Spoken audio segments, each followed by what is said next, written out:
اور آخری حصہ اس حدیث کا یہ ہے علماؤہم شر الناس تحت عظیم السماء، مسلمان کے علماء جو ہوں گے وہ آسمان کی چھت کے نیچے کے بدترین انسان ہوں گے. من عندہم تخرج الفتنۃ وفیہم تعود، انہی میں سے فتنہ برآمد ہوگا، انہی میں لوٹ جائے گا. یعنی فتنے پیدا کرنے کا سوا ان کا کوئی شغل نہیں.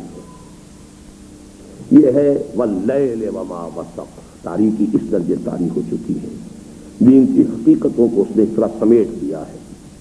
لیکن والقمر اذا اتسق، وہاں والقمر سے بات شروع ہوئی تھی، والقمر کلا والقمر واللیل اذ ادبر والصبح اذا اسفر.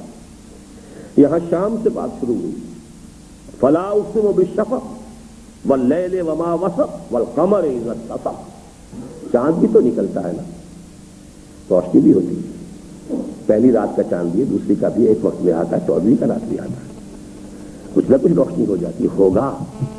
اس کے بعد وہ آئے تھے جس کو میں نہ معلوم کتنی مرتبہ کوٹ کیا ہے، لترکبن طبقا عن طبق. اب جو چڑھائی تم چڑھو گے بعد میں آخر زمانہ میں وہ درجہ بدرجہ ہوگی. وہ بات نہیں ہو سکتی. خورشید نبوت و رسالت وہ تو محمد رسول اللہ کا تھا، اور وہ ایک دم جیسے صبح آتی ہے تو پوری دنیا روشن ہو گئی. والصبح اذا اسفر کلا والقمر واللیل اذ ادبر والصبح اذا اسفر انہا لإحدى الكبر نذیرا للبشر لمن شاء منکم من یتقدم او یتأخر. لیکن اس کے برعکس فلا اقسم بالشفق واللیل وما وسق والقمر اذا اتسق لترکبن طبقا عن طبق. یہ ترکبن طبقا عن طبق یہ ہے اصل میری پوری گفتگو کا خلاصہ. درجہ بدرجہ ہوگا. ہماری کامیابی اس میں ہے کہ لگے ہیں، اپنا تن منگل لگا دیں، اس کو کسی منزل تک پہنچا دینا یہ ہمارے لا اختیار میں ہے. ایسا کوئی خناس اپنے دماغ میں کسی کو بھی آنے نہیں دینا چاہیے. اسی سے 100 طرح کے فتنے پھوٹتے ہیں.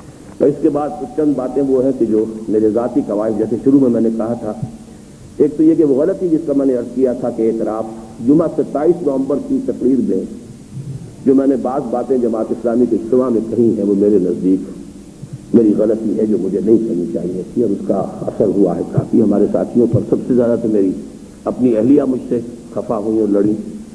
بہرحال اور بھی لوگوں کی طرف سے باتیں آئی ہیں. تو وہ معاملہ ایسا ہے اصل میں عرض کر دوں اس میں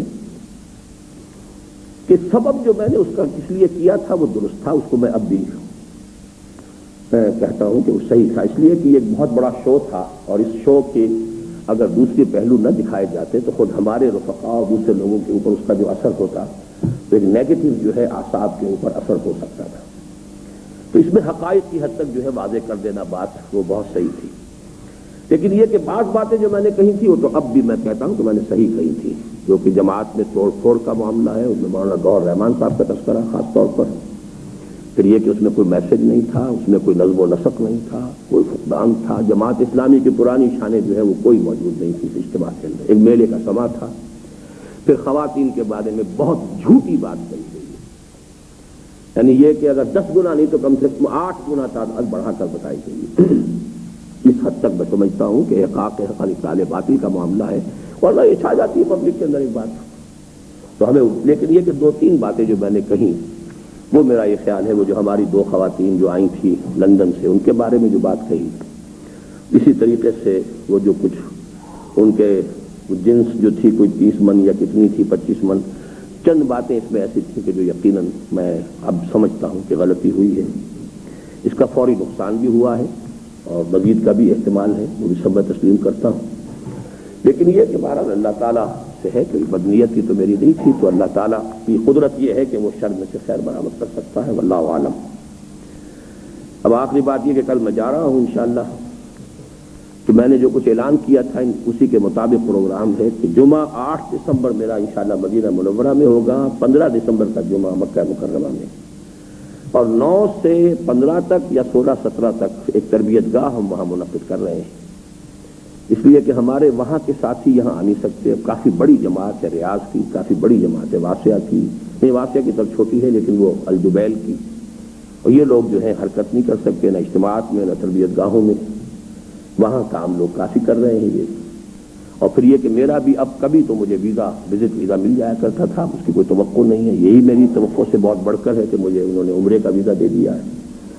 تو اس لیے اعلان کیا تھا کہ جس کے لیے بھی ممکن ہو وہ وہاں آ جائے، تو وہاں ہم ایک تربیتی پروگرام کر لیں۔ تو میں جا رہا ہوں، میرے ساتھ میری اہلیہ بھی ہے، سید صاحب بھی تشریف لے جا رہے ہیں میرے ساتھ، ان کے ساتھ ان کی اہلیہ بھی ہے، عبد الخالق بھی ساتھ تو کل نہیں جا پا رہے اس لیے کہ ابھی وہ کچھ ہے وہ بھی جائیں گے اہلیہ سمیت۔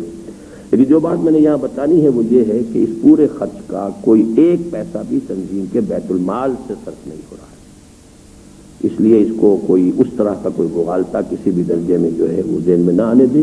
اگرچہ کم سے کم ہم 3 مردوں کا جانا جو ہے وہ تنظیم کے بیت المال سے بھی ہو سکتا تھا، اس لیے کہ وہاں تربیتی پروگرام تنظیمی ضرورت سے ہم جا رہے ہیں۔ سید صاحب کو بھی اسی لیے لے کر جا رہا ہوں کہ وہاں پر وہ منہج انقلاب وغیرہ کا جو ان کا اور تنظیم کے بعد چیزیں جو ہے ان کا یہ پروگرام کر سکیں۔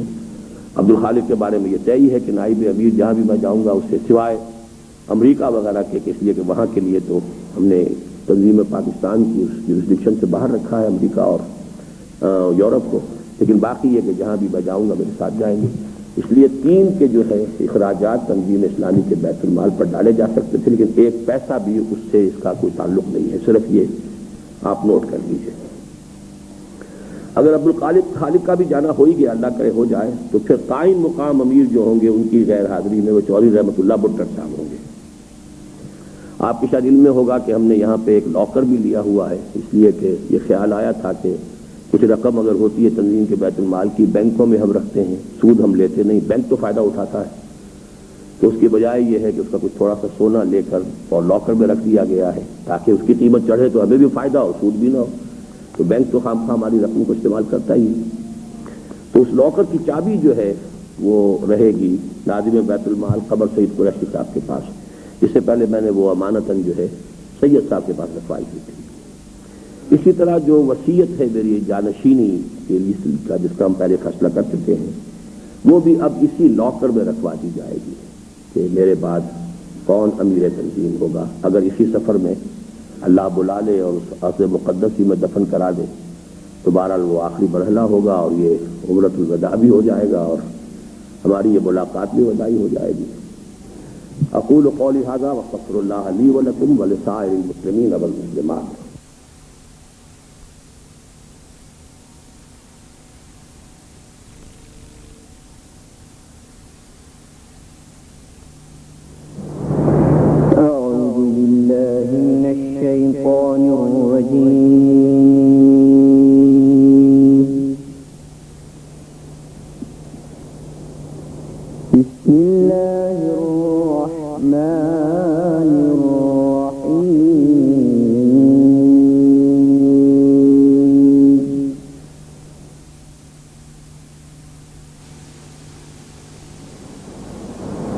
مرکزی انجمن خدام القرآن لاہور، جیسا کہ اس کے نام سے ظاہر ہے، خدمت قرآنی کا ایک ادارہ ہے، تاہم اسے عام معنوں میں محض ایک ادارہ سمجھنا درست نہ ہوگا، بلکہ در حقیقت یہ ایک تحریک ہے، رجوع الی القرآن کی تحریک، لوگوں کو قرآن حکیم اور اس کی تعلیمات کی جانب متوجہ کرنے کی تحریک۔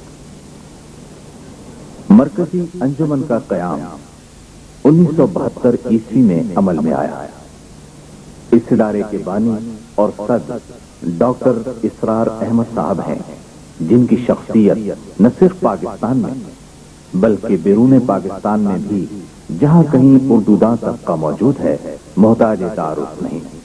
دروس قرآن اور خطابات و تقاریر کے ذریعے لوگوں کو، بالخصوص پڑھے لکھے نوجوانوں کو، قرآن حکیم کی تعلیمات اور اس کے حکم و معارف کی جانب متوجہ کرنا اور اس حوالے سے نہ صرف ان کی دینی ذمہ داریاں یاد دلانا بلکہ انہیں دینی ذمہ داریوں کی ادائیگی پر آمادہ عمل کرنے کی کوشش کرنا ان کی زندگی کا اہم ترین مشن ہے۔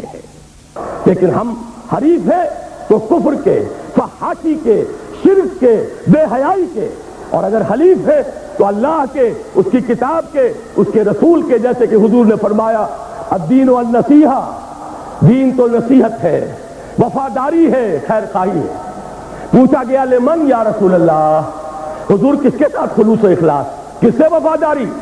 فرمایا للہ ولی کتابہ ولی رسولہ ولی ائمۃ المسلمین وعامتہم، سب کے ساتھ خیر خواہی، نصح، بھلائی چاہنا، اور سب سے بڑی بھلائی کیا ہے؟ کلمہ خیر۔ چوٹی کی صلاحیت کو چوٹی کے مصرف پر استعمال ہونا چاہیے نا۔ ایک کہاوت ہے عام کولوکیل لینگویج کی کہ توپوں سے مکھیاں نہیں ماری جاتی، توپ کسی اور کام کے لیے، مکھی مارنے کے لیے تو نہیں ہے۔ تو جو صلاحیت ہے چوٹی کی، اس کا مصرف کہاں ہونا چاہیے؟ کسی گھٹیا کام میں۔ روٹی تو آدمی جو ہے ہاتھ کی معمولی کمائی سے بھی اپنا پیٹ بھر سکتا ہے، محنت تھوڑی سی۔ اس قوت بیان کو کمائی کا ذریعہ نہ بناؤ، اس کا ایک ہی مصرف صحیح ہے، اور وہ یہ کہ اسے بیان کرو، قرآن کو بیان کرو جو چوٹی کی چیز ہے۔ یہ بات ہے کہ جو حضرت عثمان رضی اللہ تعالیٰ عنہ کی حدیث میں آ گئی، انہوں نے روایت کی، حدیث تو حضور کی ہے، خیرکم، اب یہاں بھی وہ سپرلیٹو ڈگری ہے، چوٹی کی چیزوں کا ذکر ہو رہا ہے۔ تمام ناموں میں اللہ کے چوٹی کا نام الرحمن، تمام علوم میں چوٹی کا علم قرآن، تمام مخلوقات میں چوٹی کے مخلوق انسان، انسانی استعدادات میں چوٹی کی استعداد بیان۔ اب اس کا مصرف اس کو جوڑ لیجیے، خیرکم من تعلم القرآن وعلمہ، یہ وہی سینسری اور موٹر دونوں حصے آ گئے۔ تم میں سے بہترین لوگ وہ ہیں جو قرآن سیکھیں اور سکھائیں۔ We should say to the Western world, yes, we are fundamentalists. We can't make any bargain. We can't make any compromises on the fundamentals of Islam. We have to cling to the fundamentals of Islam, but we are not terrorists. We want to argue. We want to come to you with our arguments. ہاتھو برہانکم ان کنتم صادقین۔ محترم doctor صاحب پر اللہ تعالیٰ کا یہ خصوصی احسان ہوا کہ جو لائحہ عمل انہوں نے پیش کیا تھا اس پر باقاعدہ عملی جد و جہد کے آغاز کی توفیق بھی اللہ رب العزت نے عطا فرما دی۔ 1966 عیسوی میں ڈاکٹر صاحب نے اللہ کی تائید و نصرت کے بھروسے پر تنے تنہا کام کا آغاز کیا۔ ڈاکٹر صاحب کی یہ سوچی سمجھی رائے تھی کہ امت کے زوال کا اصل سبب ایمان و یقین کی کمی اور قرآن حکیم سے دوری ہے، چنانچہ اسلام کے احیاء کے لیے اصل کرنے کا کام ہے کہ امت کے افراد کا رشتہ اثر نو قرآن حکیم کے ساتھ جوڑا جائے، بالخصوص پڑھے لکھے طبقات کو قرآن حکیم کی تعلیمات اور اس کے معارف سے روشناس کرایا جائے۔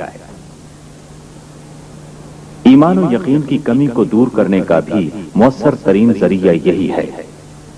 قرآن حکیم ہی منبع ایمان اور سرچشمہ یقین ہے، اور اسی کے ذریعے امت میں نئی زندگی پیدا ہو سکتی ہے۔